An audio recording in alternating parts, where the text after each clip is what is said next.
Jadi kalau seandainya ada mayit dikubur tanpa menghadap kiblat atau terlentang, maka wajib digali kembali untuk dihadapkan ke kiblat.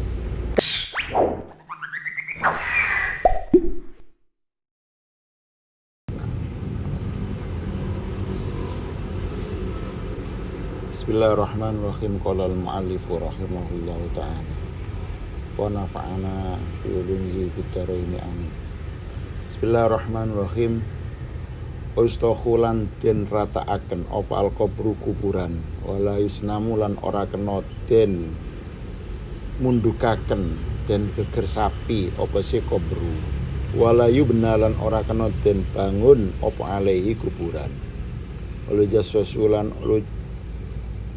lan ora kena den pelur apa si kuburan ayyukrohu tegese den makruh kenapa tadisi suhu nglebur kuburan bil jasi kelawan lolo wa tajasi iku nuratu gamping al musamma tukang den arani bil ciri kelawan lolo.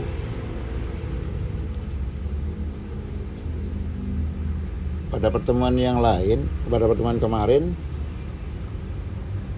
falau dufina mustadbirul kiblati au mustalqiyan nubisah.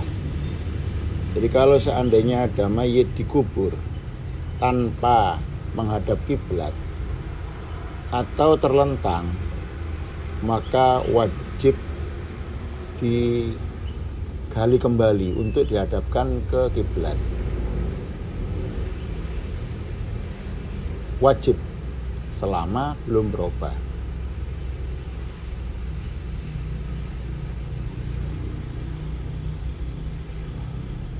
Ini menurut pendapat yang kuat dari pendapatnya Imam Mawardi. Ada yang mengatakan sampai mengalir.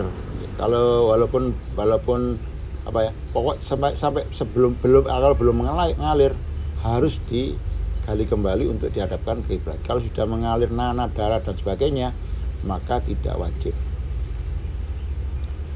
Beda halnya kalau tidak dikafani. Kalau tidak dikafani tidak wajib digali kembali karena tujuannya mengkafani itu untuk menutup aurat, maka cukup bumi itu dalam penutupan aurat. Wa yustakhul qabru wa la yusnamu wa la yubna alaihi wa la yujassasu ayukrahu tajsisu bil jasi. Sunnah kuburan itu tidak sunnah diratakan, tidak seperti punggungnya sapi. Apa punggungnya sapi? Jadi mengundukkan itu tidak digundukkan. Dan sunnah tidak dibangun. Ayukrohu makruh, semuanya itu makruh. Itu membangun makruh itu kalau memang di tanahnya sendiri, ya. Wal yubna alaihi fa yukrahul bina alaihi in kana fi ghairi nahwil maqbaratil musabbala lidafni fiha. Jadi kalau memang ada kuburan itu bukan di kuburan musabbala.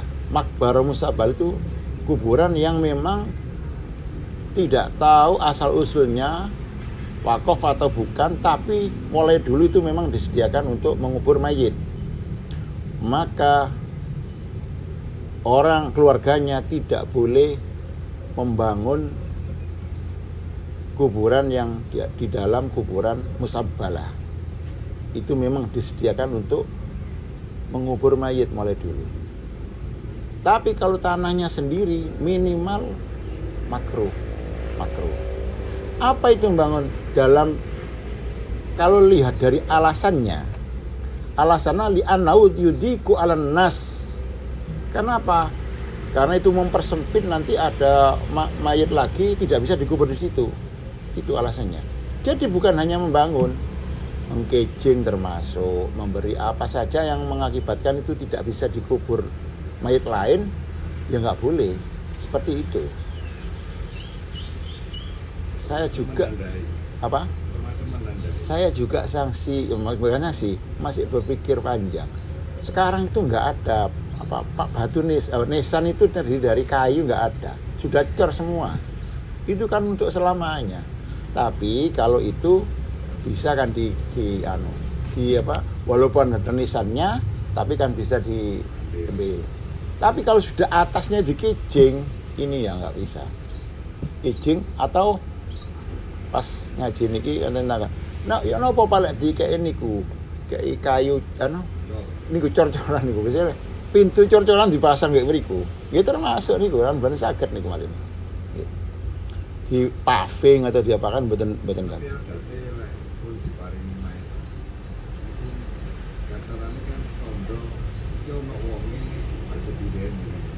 Ngeten. Tidak boleh menempati itu secara hukum kalau memang masih ada. Kalau sudah hancur semua, masalah hancurnya itu tergantung buminya kadang itu. Biasanya ini hancurnya mayat berapa tahun itu ada. Itu kalau sudah hancur nggak boleh dipasangi lagi, itu nggak boleh. Bahkan memperbarui patokan itu nggak boleh memang. Kalau sudah mayatnya hancur nggak boleh. Kalau toh masih ada, memang nggak boleh untuk mengubur di situ lagi. Kalau ada, kalau sudah habis hancur itu nggak boleh dianyar-anyar lagi patokan. Saya sempat keluar oleh ayah sempat ya. Lu kan menghormati orang tua itu kan ya apa menghormati. Ya hormat harus ada tempatnya. Kalau sudah seperti itu ya ada batas-batas untuk menghormati. Kalau kita menghormati ya dengan kirim doa saja, tidak harus ke situ. Gitu. Jadi di sini hukum makruh tadi itu membangun itu kalau memang di tanahnya sendiri, katakanlah kuburan keluarga. Ya. Tapi kalau udah hajat untuk apa? Biar kalau keluarga kalau kesini apa dikasih atap, biar kalau ziarah kan nggak apa-apa, nggak makruh kalau gitu. Atau kuburannya para ulama solihin itu, para wali ulama solihin di kuburan umum nggak apa-apa, karena untuk itu para yang ziarah agar jadi yang nggak boleh dibangun di dalam kuburan umum atau musabbala itu kuburan musabbala atau mau kufa, apalagi diwakafkan untuk tanah ini saya wakafkan untuk kuburannya orang kerajaan barat katakanlah, ya sudah nggak boleh, ya haram untuk apa dibangun itu karena dia nanti mempersempit, orang tidak bisa mengebumikan di situ kalau sudah habis. Makanya kalau kuburan itu semua dikijing, nanti kita harus beli tanah lagi karena menjadi milik malah itu, milik ini, miliknya ini, keluarga ini, miliknya ini gitu. Dan anehnya dan di kebiasaan di sini biasanya dikumpulkan, karena dikubur pinggir bapak lo gitu ya sampai ke sini. Iki lah dikejeng apa akhirnya termakan sekian itu. Tuh. Kalau sih kuburan milik sendiri, kuburan keluarga itu minimal makruh kalau nggak ada hajat. Kalau ada hajat ya seperti tadi itu ada kita kalau ziarah ngajak keluarga biar enak, kalau ziarah nggak sampai makruh.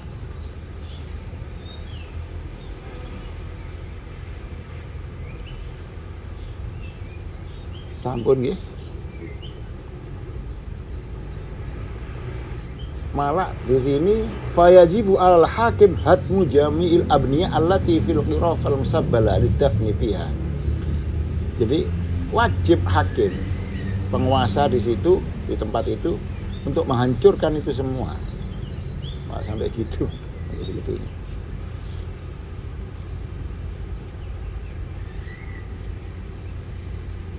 Naam istasnaha ba'duhum lil anbiya wa syuhada wa sholihin wa nahi minal mustaqim. Jadi diperkecualikan dari itu kuburannya para nabi, para syuhada, para orang-orang yang soleh, itu enggak apa-apa. Wala ba'salan ora opo-opo bil bukai kelawan nangis al mayyit ing atase mayit ayya juzu tegese oleh wenang opal buka nangis alaihi ing atase mayit oleh nangis qoblal mauti ing dalem sadurunge mati wa ba'dahu lan ing dalem sakwise mati. Boleh menangisi mayit sebelum atau sesudah meninggal. Itu boleh menangisi. Tapi sebelum meninggal masih dalam keadaan apa? Nazak lah. Datang isi. Terus setelah meninggal juga kita nangisi. Tapi min ghairi naukhin saking tanpa sambat-sambat airaf isautin tegese bangetaken swara bangetaken bin nadabi kelawan sambat-sambat. Bolehnya menangisi mayit itu tanpa adanya suara meratap apa-apa sambat-sambat itu. Sambat-sambat. Ya Allah, ya apa ngene iki sapa sing anu apalagi sampai sapa sing ngingonnya dan seterusnya.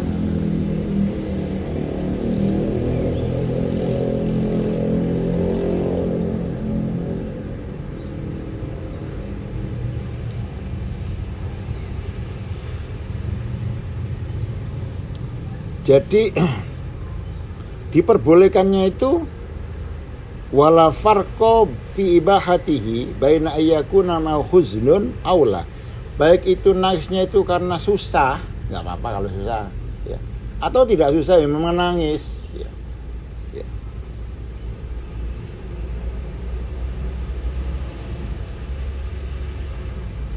Malah ada yang sunnah nangis itu. Kapan itu? Yundabu li faqdi nahwi alimin aw sholihin, ketika ada orang soleh atau orang alim yang meninggal karena ya apa terus-terusan kalau orang alim orang soleh diambil ilmunya Allah diangkat sedikit demi sedikit karena untuk mengangkat ilmu itu dengan diangkatnya diwafatkannya orang-orang yang alim, bukan ilmunya yang dicabut tapi orang alimnya yang dicabut.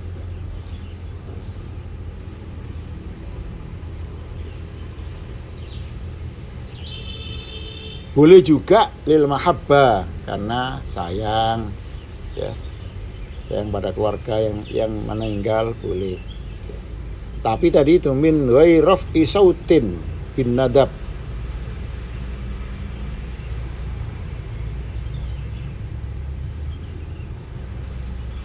Wa kafah wa jabala.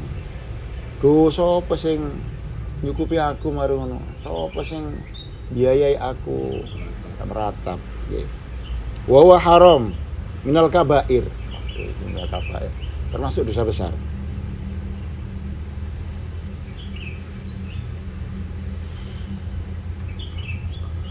Wala syakki saubin lan ora lan kelawan tanpa nyuwek pakaian. Wa fi badin nusakhilan ing dalem sebagian itulah dari kitab Jaibun utawi lafaz jaibun ai wala syakki jaibin badala saubin halidati kantine lafaz saubin wal jaibu taijab ikutu kul komisi gulune klambi. Jadi boleh menangisi mayit sebelum atau sudah meninggal tanpa meratap, tanpa mengeraskan suara karena meratapi dan tanpa merobek-robek pakaian.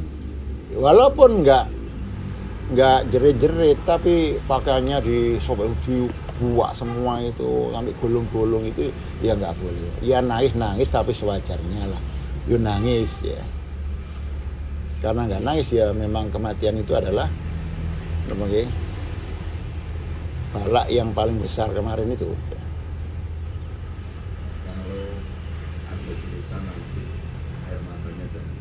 Oh, nggih. Nggih. Nggih. Orang mayit itu katanya masih terasa sensitif.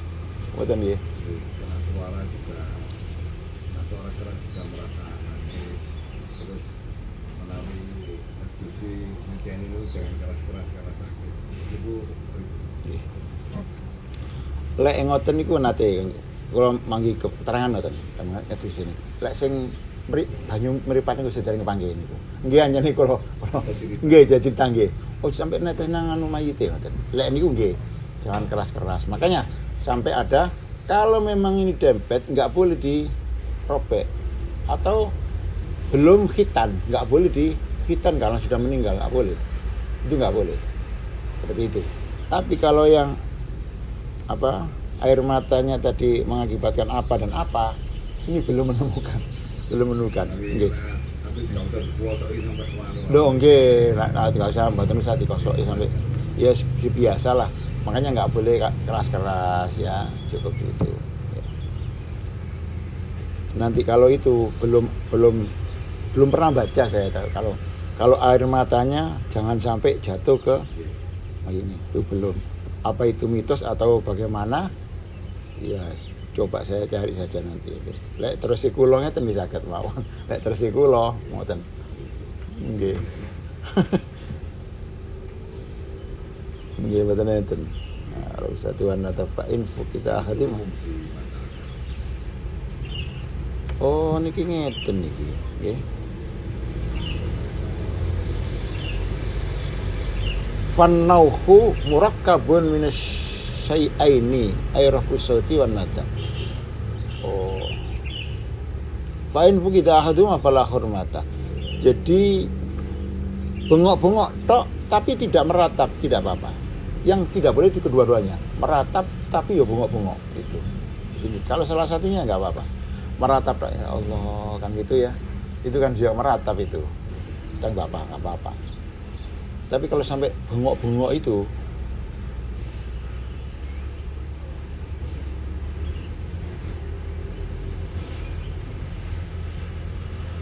fama yaqul an min anna ba'dan nas yaqulu kana aliman au kana kariman la hurmata fihi. Ya Allah niku tiyang alim ya Allah, ya Allah, ya napa niki tiyang alim niku. Mboten napa-napa lek ngoten. Betul, niku tiyang mulya niku ya Allah, tiyang mulya. Banget-bangetno suarane mboten. Bal yusannu. Bahkan disunahkan karena ada dawuh li khabari uzkuru mahasina mautakum.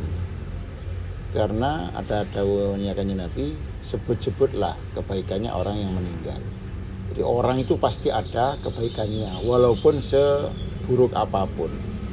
Juga ada kejelekannya. Tapi kalau sudah meninggal harus yang disebut itu kebaikannya. Jangan sekali-kali menyebut kejelekannya. Nggak boleh kita datang ikut ngedusi terus kok mayatnya gini-gini diceritakan. Iya, anu tibane. Alah itu dosa itu, nggak boleh. Sudah disebut saja kebaikannya saja.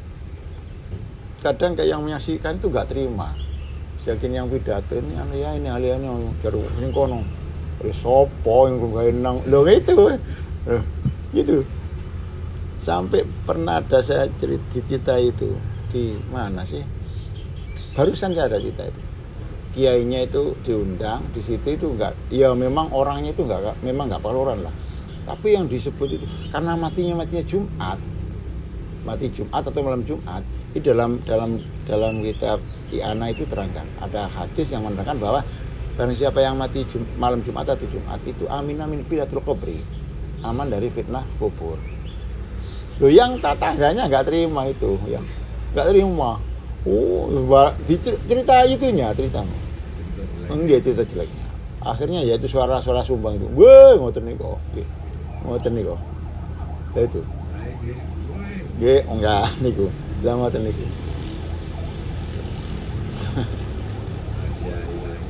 Nggih. Jadi